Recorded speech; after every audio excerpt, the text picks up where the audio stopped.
Kita bahas maraknya teror pada influencer dan aktivis beberapa hari belakangan bersama Ketua Pokja Politik Greenpeace Indonesia, Khalisa Khalid, dan Komisioner Kompolnas Yusuf Warshim. Mbak Khalin dan Pak Yusuf, selamat petang semua. Selamat petang, Mas. Selamat petang. Baik, saya ingin ke Mbak Khalin terlebih dahulu. Mbak Khalin, kita tahu bahwa teror terhadap aktivis Greenpeace Iqbal Damanik ini terjadi pada tanggal 30 Desember berupa pengiriman bangkai ayam dan juga ancaman. Apakah sampai dengan saat ini ada mungkin teror-teror lain yang kemudian diterima oleh Greenpeace? Sampai saat ini setelah serangan teror terhadap Iqbal Damanik, kita belum menerima teror lagi gitu.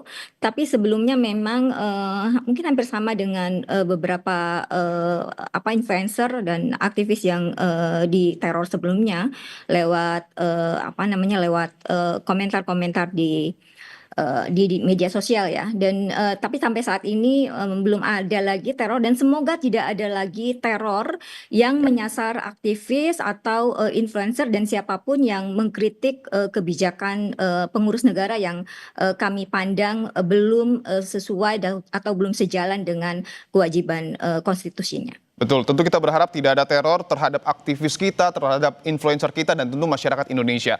Pertanyaan saya, Mbak Khalin, apakah Greenpeace sudah menganalisa mungkin pihak-pihak yang diduga terlibat dan alasannya apa sehingga mengirimkan teror kepada Greenpeace?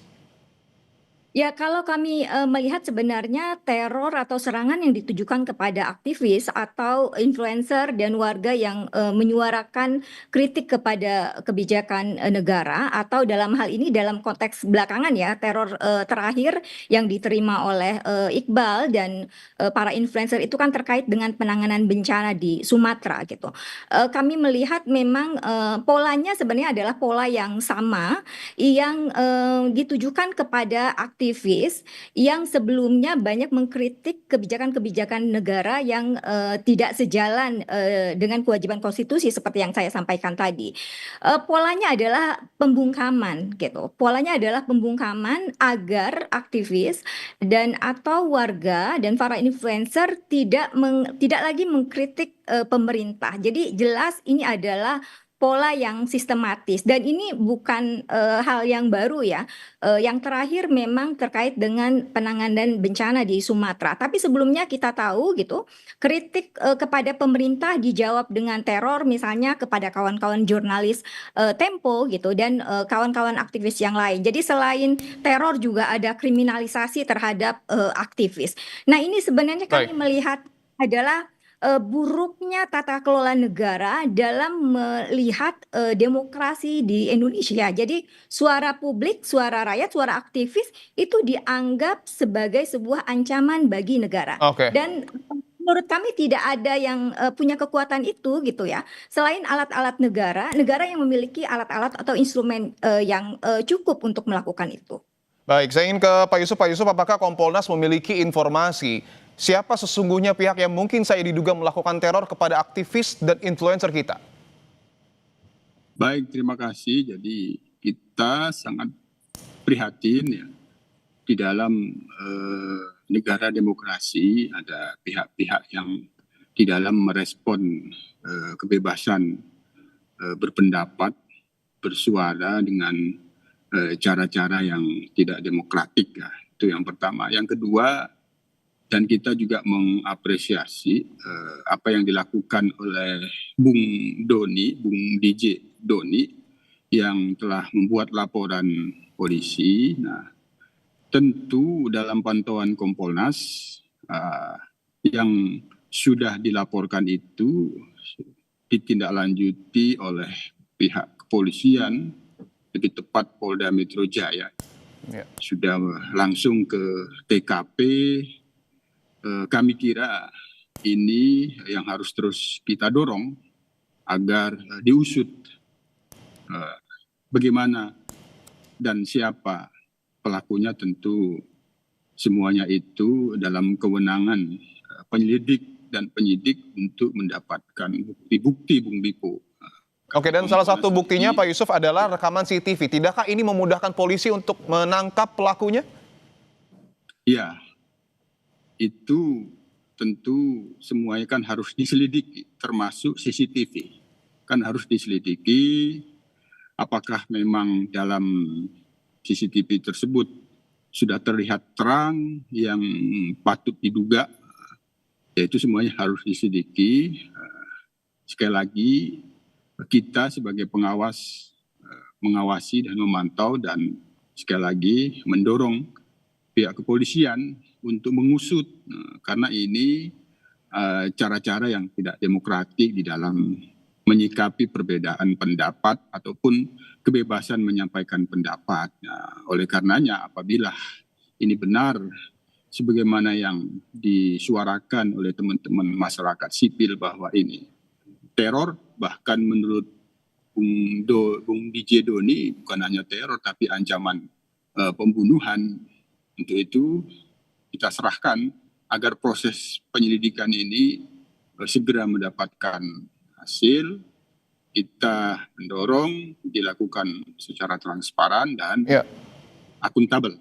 Intinya kepolisian dalam hal ini kami minta untuk bisa melayani dari pihak-pihak yang memberikan laporan, pihak-pihak yang merasa diteror, diancam, agar masalah ini tidak berkembang luas.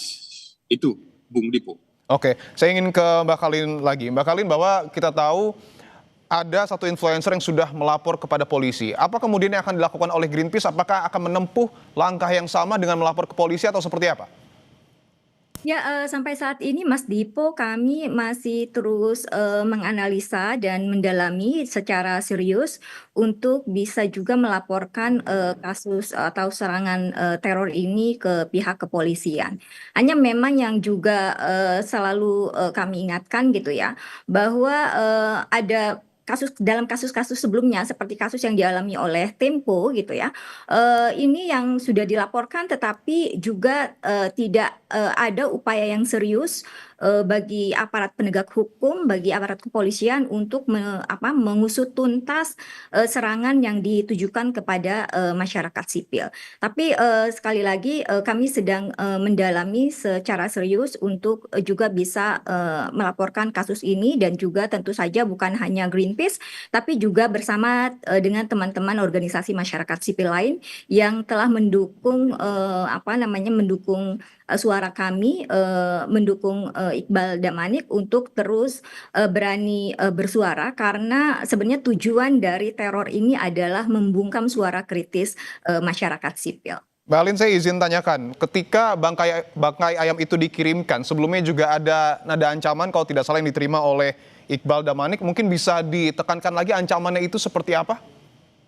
Ya, sebenarnya ancamannya secara umum adalah meminta agar Iqbal menjaga ucapannya gitu ya. Dan sebenarnya ancamannya bukan hanya ditujukan kepada Iqbal tapi juga kepada keluarganya gitu. Nah, ini yang menurut kami memang teror ini adalah teror yang ditujukan untuk membungkam, karena bukan hanya menyasar aktivisnya tapi juga keluarga aktivis. Dan pola-pola seperti ini memang pola-pola yang sudah dilakukan sejak lama ya. Setidaknya dalam 1 tahun ini Amnesty sudah mencatat ada kurang lebih 283 kasus serangan teror, ancaman yang ditujukan kepada para aktivis. Oke, saya ingin ke Pak Yusuf.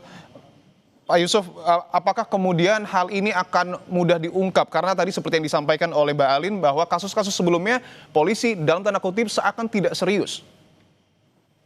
Ya, untuk sementara dalam hal yang terakhir ini kan, akhir Desember ini memang tidak dialami oleh DJ Doni ya. Kita sudah pantau pihak-pihak lain juga seperti yang disebutkan Mbak Khalisa tadi. Nah, oleh karenanya agar ini tidak menjadi PR-PR berikutnya, ini jangan sampai mandek gitu. Tentu sekali lagi Bung Dipo, kita junjung profesionalisme penyidik. Dalam hal ini kita sepenuhnya memberikan kewenangan itu pada penyidik, tapi kita awasi. Kami akan terus memantau dan minta update perkembangan, karena dari peristiwa yang dialami Bung Doni ini dan yang lainnya, sekali lagi memang kalau kita pantau dari yang diduga bukti-bukti ancaman, intimidasi atau teror itu memang tidak bisa dibenarkan, dan itu harus diusut siapa pelakunya agar tidak berkembang luas diduga-duga dihubungkan dengan pihak-pihak kaitannya dengan negara, tentu semuanya itu kita bekerja berdasarkan bukti-bukti, dan inilah menjadi pekerjaan polisi untuk bisa melayani hukum apa yang dialami oleh teman-teman adanya teror dan ancaman ini. Dan ini juga menjadi tantangan tersendiri untuk Polri di tengah reformasi Polri untuk betul-betul mengusut tuntas siapa pelaku teror terhadap aktivis dan influencer kita. Bagaimana Kompolnas memastikan dan melakukan pengawasan agar hal ini betul-betul diusut tuntas?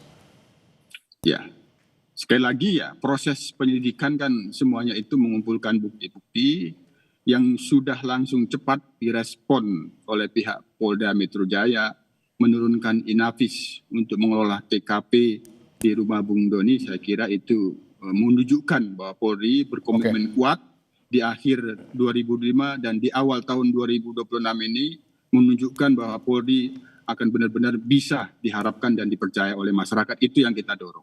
Oke, tentu kita berharap pelaku teror ini dapat diusut tuntas dan 2026 tercipta reformasi Polri yang tentu akan berpengaruh baik untuk masyarakat kita. Terima kasih Pak Yusuf dan juga Mbak Alin telah bergabung di Kompas Petang.